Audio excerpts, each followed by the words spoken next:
Hi friends, I wanted to take a moment to give you an update about the status of our weekly worship services.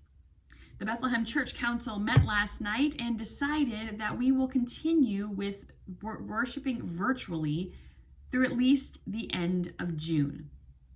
The council will revisit this issue again at our June council meeting scheduled for June 15th, discussing if at that time it will be safe to add an in-person worship option.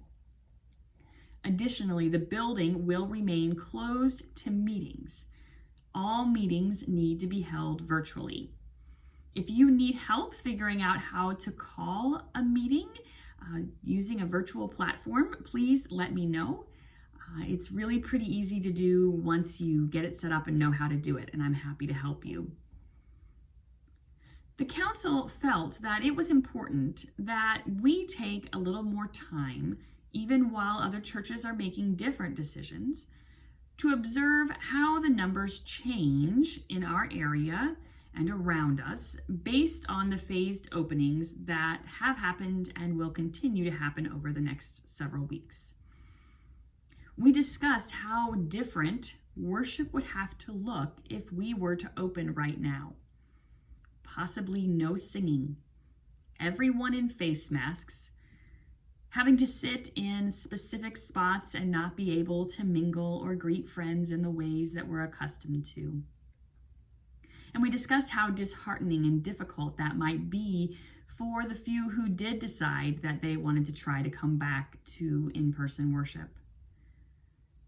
But most of all, this decision was born out of the seriousness with which we take our responsibility to do no harm, to protect the vulnerable, to protect our elders, to support public health efforts, to be science-informed, and most of all, to be the body of Christ.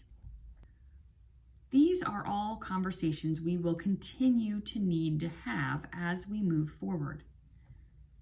They are difficult conversations, and the way forward is not cut and dry.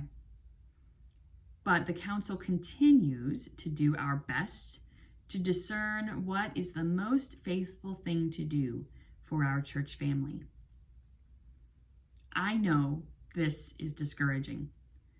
Even as I believe it is the right course of action, I feel the devastating weight of what it means for the church to be closed.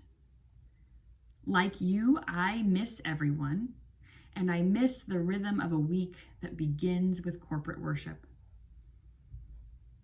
When I find myself sinking toward despair, I try to fix my heart and mind on the church's abiding call and to celebrate that we are still able to do what the church has always done.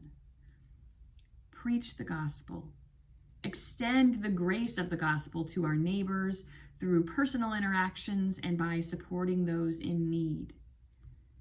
Worshiping, even if it is from the comfort of our living rooms, and embodying hope to a world that faces enormous challenges right now. I have read somewhere that the church is not closed, but rather it is deployed. We must each take on the responsibility to be the church on the ground in our own personal spheres right now. As a deployed church family, I want us to continue thinking about how we can model resilience and flexibility even in the midst of enormous challenges. How can we think outside the box, using our imaginations to guide our discernment? How can we focus on what we can do, even when there's so much that we can't do? I continue to hold you in prayer as we all strive to meet this moment, trusting that God is here in this moment with us. Please don't hesitate to reach out to me or to any of your council members if there's anything that we can do to serve you right now. Stay safe, wash your hands, and if you have to be out, please wear a face mask.